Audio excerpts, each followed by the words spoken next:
It's like her saying that she's had a lot of problems because of her race. It's like me saying I'm discriminated against every day because I'm gay. Yes, people have called me a but it's not every day at coffee. I had no idea how racist they were. It's the royal family. You didn't Google these motherfuckers? They're the original racists. I think she goes to him in the night and goes, "Your mother called me the N-word." He's like, "My mother's dead. My mother's dead." Hey, yo, what the fuck? Do you know how fucking weird it is when a prince knows your name? He's like, Joe Rogan's giving out dangerous vaccine misinformation. Like they are under the impression they have big thoughts. Like Meghan and Harry, I've listened to both of them talk. Garden variety retards. Both of them. I mean, I like them. I hope they don't go away. I hope they keep doing this. I hope they keep behaving shamefully. It's great for the tabloids. It's great for us. We keep doing it. Once at a gig, at the back was Harry and William, Madonna and Paul McCartney. Not one of them paid.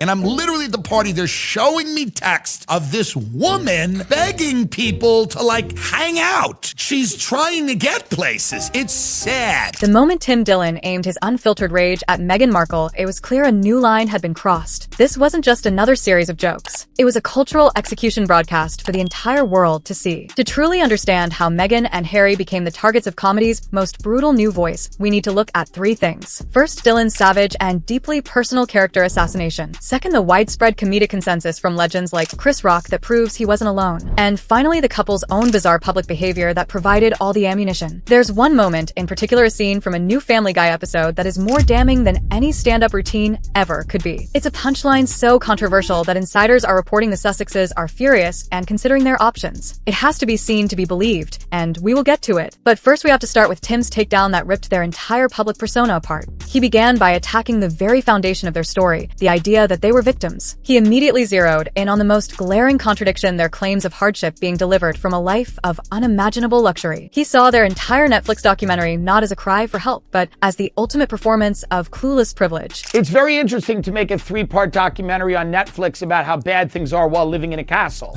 I find the lack of self-awareness there to be very fun. I mean, they're very funny. That lack of self-awareness became a running joke. He painted a picture of two people so disconnected from reality that they couldn't even see how absurd their complaint sounded to the rest of the world. Portray yourself as somebody who's whilst living in a castle and then leaving and flying to America to stay in the home of a big celebrity. They make me laugh. From the general absurdity, he then drilled down into specific moments that felt completely phony to him. No story was more bizarre or more revealing than Meghan's claim that she was totally surprised by the idea of having to curtsy to the Queen. And then one of the things that gets me where she goes, when I first met the Queen, I didn't know I was meeting the Queen. And then Harry goes, do you know how to curtsy? Dillon's reaction perfectly captured the public's disbelief. And she goes, I thought it was a joke.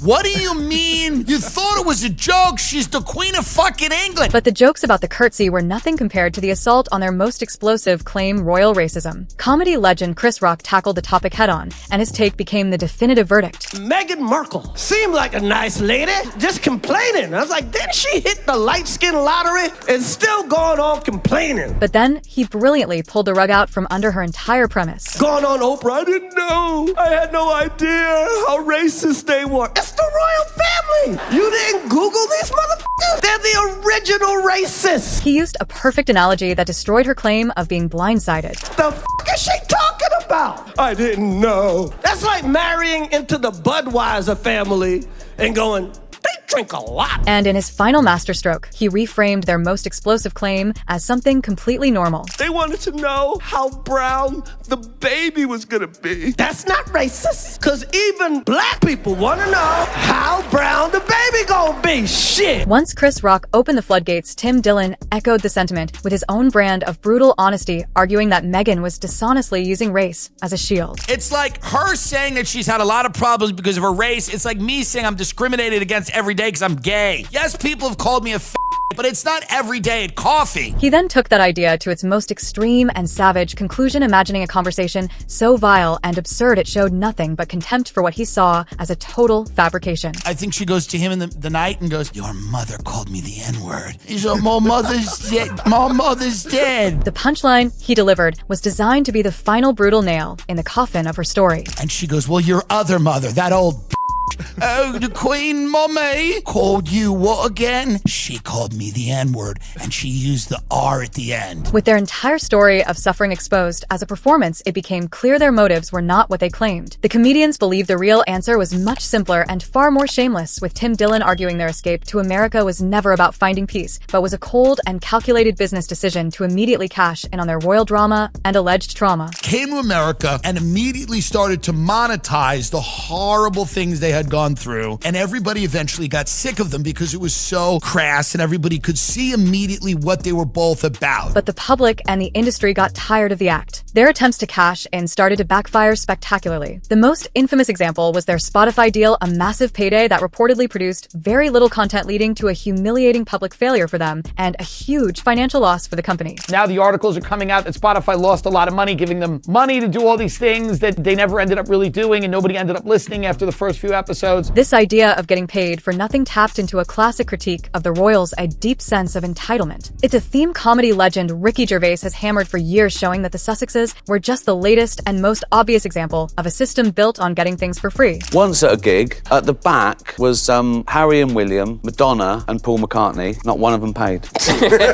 Even their newest venture, Meghan's lifestyle brand, is viewed by critics as just the next phase of the grift. Dillon perfectly captured how he views her target audience, a group of consumers buying a product not because it's good, but because of the celebrity drama attached to it. I'm getting some American Riviera orchard from Meghan Markle because they were racist to her. But the critique goes deeper than just selling jam. Dillon argues that the entire project is built on a condescending and completely out-of-touch view of the world, that she sees herself as a superior being blessing the peasant class with her enlightened taste. She just thinks we're all monsters and we're all just kind of pigs in the mud, and that she's helping us. Yeah. With jam and honey. But this perception of a phony grift wasn't just about their business deals, it was a direct reflection of what critics believed to be her fundamental character or personality. So toxic, it was destined to sabotage everything she touched. And remember, the most brutal clip, the one from Family Guy, is still to come. We'll get to that in just a bit. For Tim Dillon, this toxic personality wasn't just a theory, it was the central truth of the entire Meghan Markle saga. He argued that if you were to create the perfect archetype of an annoying modern celebrity, it would look exactly like her. If you came up with the picture of an annoying, insufferable white woman, it would be Meghan Markle, even though she's not white. His critique wasn't just about her being annoying. He suggested something much darker, a fundamental sickness in her personality that he found entertaining for all the wrong reasons. If you haven't watched this show, it's impossible to describe not only how entertaining it is, she's a very, very sick person. He then escalated his attack, taking aim at her intelligence, which he claimed was a carefully concealed secret that would be immediately obvious to anyone who actually interacted with her. If you had lunch with Meghan Markle, you'd be stunned at how dumb she was. Not because she's black, because I wouldn't think she was black if I looked at her, because she's an actress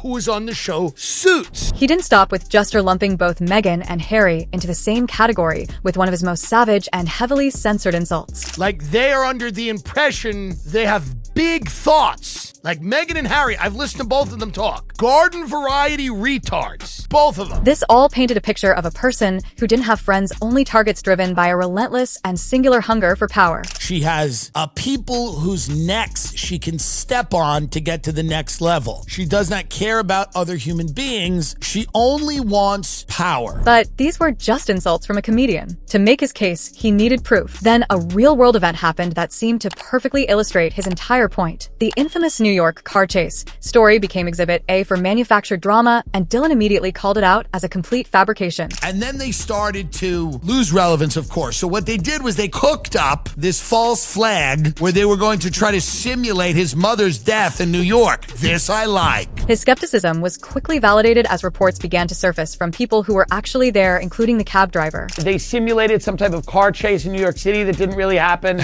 There was a cab driver that was driving them around, said it did not happen. The most damning evidence came from the driver himself, whose version of events completely contradicted their story of a near-catastrophic aggressive pursuit. All of a sudden, paparazzis came and started taking pictures, and then instead they were just about to give me the location where they were gonna go, but then they told me to circle back to the precinct. When asked directly if the paparazzi were being aggressive, his answer destroyed their entire narrative. Did it feel like the paparazzi were being aggressive? No, not. They were behind us. That was pretty much it. There was nothing more, you know. They kept their distance. It was just like journalists, just like everybody else trying to get pictures. That car chase fiasco was more than just a PR nightmare. It was seen as a desperate stunt that had real consequences in a town like Hollywood. According to Tim Dillon, those consequences were already happening, a quiet exile from the very circles Meghan was desperate to join. You know, I know people in Los Angeles that they've texted and reached out to because they kind of want to hang out in these circles with celebrities. He painted a pathetic picture not of a duchess networking, but of a low-grade reality star literally begging for access to exclusive parties. And I'm literally at the party. They're showing me text of this woman begging people to like hang out. She's trying to get places. It's sad. This alleged desperation became so obvious that the very people she was contacting who initially tried to be polite had grown completely sick of the act. And a lot of people at this party are like,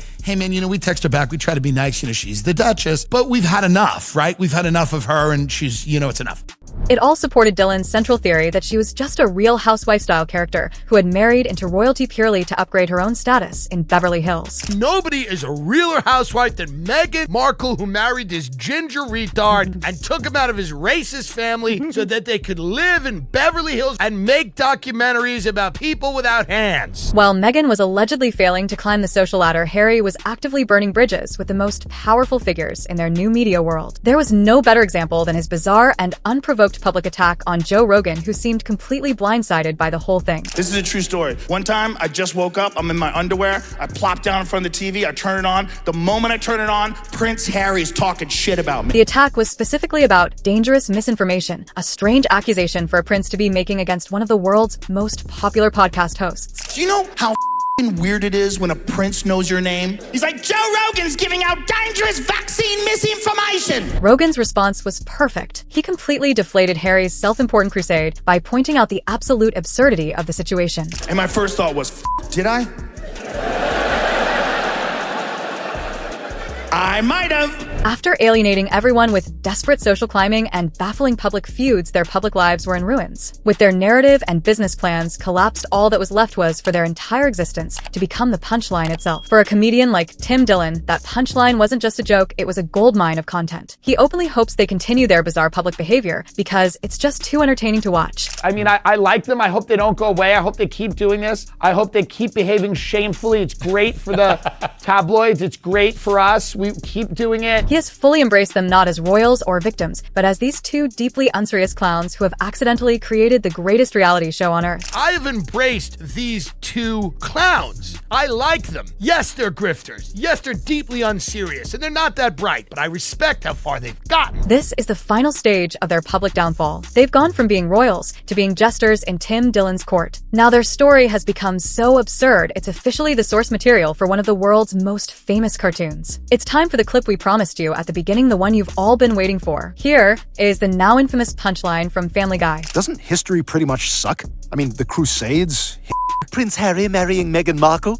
Again? Oh, like all of your wives are so much better. It's a brutal comparison, and it's no surprise that insiders are reporting Harry and Meghan are furious to be put in the same category as such a monster. That right there is the final verdict. When your life becomes a throwaway joke on a show like Family Guy, the debate is over. This wasn't just about Tim Dillon or Chris Rock. This was about a narrative so full of holes that it finally collapsed into a punchline. It's a modern cautionary tale with devastating consequences. So when you strip away the royal titles and the Netflix deals, this becomes a brutal cautionary tale about authenticity in the digital age. It's a lesson written in real time that you cannot sell a story of struggle from a palace. You cannot demand privacy while simultaneously chasing the spotlight with every tool you have. The public has a breaking point. Eventually, the contradictions become too massive to ignore. And when that happens, the court of public opinion, with its comedians like Tim Dillon acting as the modern-day town criers, will always deliver the verdict. The laughter you've heard throughout all of these clips isn't just about a few good jokes. It is the unmistakable sound of a story that people no longer believe. Which brings us to the final unavoidable question. After all the strategic missteps, the public ridicule, and the self-inflicted wounds, is there any move Harry and Meghan can make to actually recover their image? Or is their brand now permanently and irreversibly defined by the very punchlines used to destroy it?